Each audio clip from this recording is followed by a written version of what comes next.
በዛሬ ቪዲዮ ባለፈው ከሄርሜላና አቤል የህክምናውን ውጤት ምናምን ነገር ሊደብቁ ፈልገው አልነበር? የምታስታውሱ ከሆነ እሱን ውጤት አይ ቲንክ ዛሬ ለብሩክ አቤል ይነግሯል መሰለኝ እና እስቲ እኛም አንድ ላይ እያየን እንደ ተመልካች ያለንን አስተያየት ማንም ላይ ሳንፈርድ እንሰጣለን። ለማንኛውም ሰላም ብያችሁ ልግባ። እንዴት ናችሁ? ደህና ናችሁ? እኔ ቡሱ ነኝ። ሰላም ነው፣ እግዚአብሔር ይመስገን እኛ አካባቢ እና ዛሬም በአዲስ ቪዲዮ ተመልሼ መጥቻለሁ። ድንገት ለዚህ ቻናል አዲስ የሆናችሁ ሰዎች ካላችሁ ይህ እንደ ተመልካች ቻናል ነው። በዚህ ቻናል እንደ ተመልካች ያለንን አስተያየት ሰሞነኛ ምናምን ነገር በሆኑ ጉዳዮች ማንም ላይ ሳንፈርድ አስተያየቶቻችንን ብቻ የምንሰጥበት ቻናል ነው። እኔ ቡሱ ነኝ። ሰብስክራይብ በማድረግ አዳዲስ ሰዎች መቀላቀል ትችላላችሁ። እንዲሁም ደግሞ ከዚህ በፊት ሰብስክራይብ አድርጋችሁ የነበራችሁ ሰዎች ይህን ቪዲዮ ላይክ እያደረጋችሁ እንድትጀምሩ በትህትና ጠይቃለሁ። ሌላው ደግሞ ቪዲዮን እስከ መጨረሻ እንድትከታተሉት እሱንም በትህትና ጠይቃችኋለሁ። በቀጥታ ወደ ዛሬው ቪዲዮ እንግባ። አንተን ቀጥሬ አይደል እንዴ ብቻ ይባላል? አይ ጓደኞች ይኖራሉ ብዬ ነበር እኮ ስለፈለኩ ነው ብቻ እንትን ያልኩት ይጠበቁ የነበረው እንዴ። ቆይ ባለፈው እንትናም እዩም ነበር አይደል እንዴ? ለምን ብሩክ ለብቻው ተቀጠረ? ማለት እናውቃለን። ብሩክ እኮ በጣም ለመስማት ምናምን ነገር ነገሩን በጣም እንደጓጓ ምናምን ነገር በሰዓቱ ከእዩ በላይ ሲንጨረጨር የነበረው እሱ እንደነበር እኮ አይተናል። ግን ይህን ያህል በመሀላቸው እንዲቀር የተፈለገበት ምክንያት ምንድን ነው? መናገር እስከማይችል ድረስ ወይ ደግሞ የሆነ ነገር መደበቅ ማለት እንድደብቅለት ከጠየቀኝ መደበቅ ግዴታዬ ነው።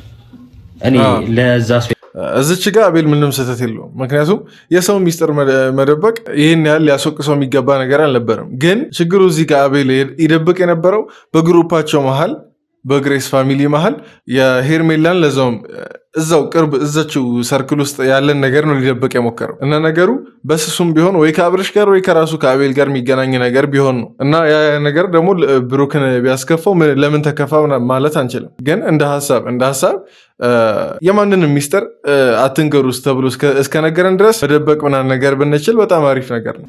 ለማንም አትናገር አይደለም መፍትሄው በመነጋገር እንደሚፈታ እያወኩኝ እኔ ከዚህ በፊት እኔ የማይነገር ነገር አልነገርኩም። እሷ ለእኔ ነግራኝ አንተ ማወቅ አለብህ ብሩክ። እዚህ ጋር ትንሽ ተሰርታል። ማይነገር ነገር ነግረህ እንደምታውቅ እኮ በድፍረት እየነገርክ ነው። ምን ማለት ነው ማይነገር ነገር? በቃ ማይነገር ነገር ነው። አንዴም እኮ ቃሉ ገለጸው። ማይነገር ነገር ነው እንጂ ጓደኛ ስለሆነ ወንድም ስለሆነ እህት ስለሆነች ምናምን ነገር የሚነገር ነገር አይደለም። ምክንያቱም እነዛ ለሰው አትንገሩ ተብሎ የተነገረን ነገሮች ናቸው ለሰው ስንነግራቸው በጣም በሰዎች መሀል የሚያባሉ እነማ የሆነ ጋፕ ምናምን ነገር የሚፈጥሩት። ያን ያክል ደግሞ መፍትሄ እንደሌለው ከታወቀ ነገሩን በሆድ ይዞ መቀመጥ እንጂ ያን ያክል ወሬ ለማዳረስ መረራጡ ምንም ጥቅም የለውም። እኔ ብደብቅ የራሴን ነገር ብደብቅ ልትወቅሰኝ እንደፈለግም ልትቆጣኝ ልትሳደብ ትችላለህ።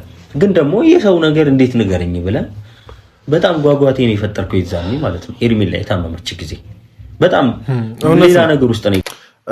እስቲ እናንተን አንድ ጥያቄ ልጠይቃችሁ። ማለት የሰው ነገር ደብቁ ተብላችሁ የጓደኛችሁን ምናምን ነገር ደብቁ ተብላችሁ ለሰው መንገሩ አግባብ ነው ብላችሁ ታስባላችሁ?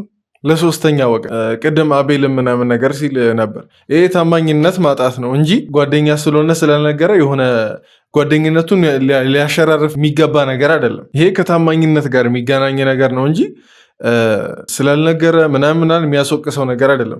እስቲ እናንተ ነገሩ። በእርግጥ እውነት ለመናገር እኛ ሀበሾች ትንሽ ወሬ ያለብን እኮ የሆነ በቃ ትንሽ ወሬ ይዘው መቀመጡ ምናምን ነገር አንወደውም። እውነት ለመናገር አንወሻሽ ግን የፈለገ ነገር ቢሆን እንደዚህ አይነት ልማዶችን ማስቀረት መቻል አለብን። እስቲ እስከዛሬ የትኛው ሰው ሚስጥር ለሰው ተናግሮ ያተረፈ ሰው እስቲ ንገሩኝ። ራሴን የምፈራበት ጉዳይ ሌላ ሰው ነው አይሆንክብኝ እንዴ? ይህን ያህል በሰው ጉዳይ ምንድነው በጣም ተቻኮልክ ማለት የነገሩ ባለቤት ምናምን አንተ እስክትመስል ድረስ አንተ እንደዛ ነው። እሺ የጉዳዩ ባለቤት አንተ ነህ? ኖ አንተ አይደለህም። እሱ ምን የሚታወቅ ነው። መልሳችሁ ለምን ክርክር ውስጥ ትገባላችሁ? አሁን ተፈቅዶልህ አቤል ተፈቅዶልህ ሄርሜላ ፈቅዳ ምናምን ለብሩክ ልትነግረው አይደለ የመጣው? በቃ ነገር ነው። እኛንም አጓጓህን እኮ ገና በቃ እንደ አሮጊት ምናምን ነገር ያለፈውን ነገር እያነሳችሁና ስትከራከሩ አይደብራችሁ? ለእኔ ራሱ አትንገረው ያለችኝ ሰው ልጅ። ስለዚህ የሚከብድ ነገር ስለሆነ አሁን የማሳየ ነገር ምናልባት ሊከብድ ይችላል። ስለዚህ መደንገጥም መፍራትም አይጠበቅብህም። ይህን ያህል ምንድን ነው እንዴ? ኒውክለር እኮ አይደለም የሚፈነዳው እዚህ መሀል። በቃ አንድ ሚስጥር ነው የምትናገረው። ማለት ሚስጥሩ እንደዚህ ለማቅለል ፈለገ እኮ አይደለም። ግን ብሩክን ነፍሱን አስጨነቀ ምናምን ነገር የምትነግረው ነገር ብሩክ የራሱ ጉዳይ ብሎ ቢተው ያን ያክል እኮ ምንም ተጽዕኖ የሚፈጥር ነገር አይደለም። ይህን ያህል ቃለ መሐላ ምናምን አያስፈልግም ነበር።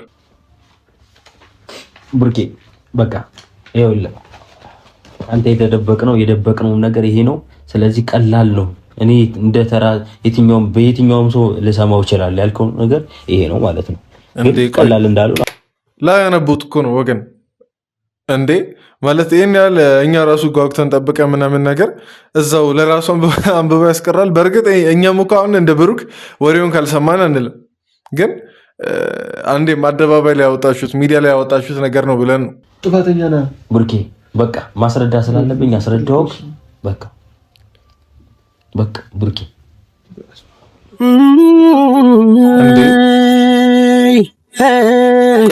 ምን ቢሆን ነው አሁን ቪዲዮን ጨርሰውታል ማለት ምንም ከሆነ አሁን ከዚህ ቪዲዮ አንድ የሰማነው ነገር የለም። በቃ አቤል አስፈራራው ለብሩክ መጨረሻ ላይ ነገረ በብዙ መሐላ ብዙ አስምሎት ምናምን ነገር እንዴ። ቆይሽ አሁን ምናልባት አንዳንድ ሰዎች ጋር እንደዚህ አይነት ኢንፎርሜሽን ስለሚኖር በውስጥ መስመር ብታናግሩኝ ማለት እኔ እውነት ለመናገር አሁን ወሬው ምናምን ነገር የመስማት ያን ያክል ጉጉት ምናምን ነገር ኖሮኝ ሳይሆን ለምን እዛው ለብሩክ ብቻ የሚነገር ነገር ከሆነ ታዲያ ለምን ቪዲዮ አመጣ ነው አሁን የኛ ጥያቄ እንጂ እኔ ግምቴን ያው የዛኔ ቪዲዮ ምናምን ነገር ያለው ብዙ ጥርጣሬ ወደ አብርሽና ወደ አቤል ምናምን ነገር እንዳለ ማለት ነው። ምክንያቱም ሕክምና በዚህ ልክ የሕክምና ማስረጃ በዚህ ልክ ሊደበቅበት የሚችልበት ምክንያት የለም ማለት ዝም ብሎ ኖርማል በሽታ ምናምን ነገር ከሆነ ማንም ይሄን ታመምኩ ምናምን ነገር ብሎ ይነግራል። ግን ይሄ ብዙ ጊዜ ሰዎች የሚደብቁት ከእርግዝና ጋር በተገናኘ ወይ ደግሞ በጣም ከባድ በሽታ ምናምን ነገር ሲሆን ልክ እንደነ HIV ምናምን ታውቃላችሁ።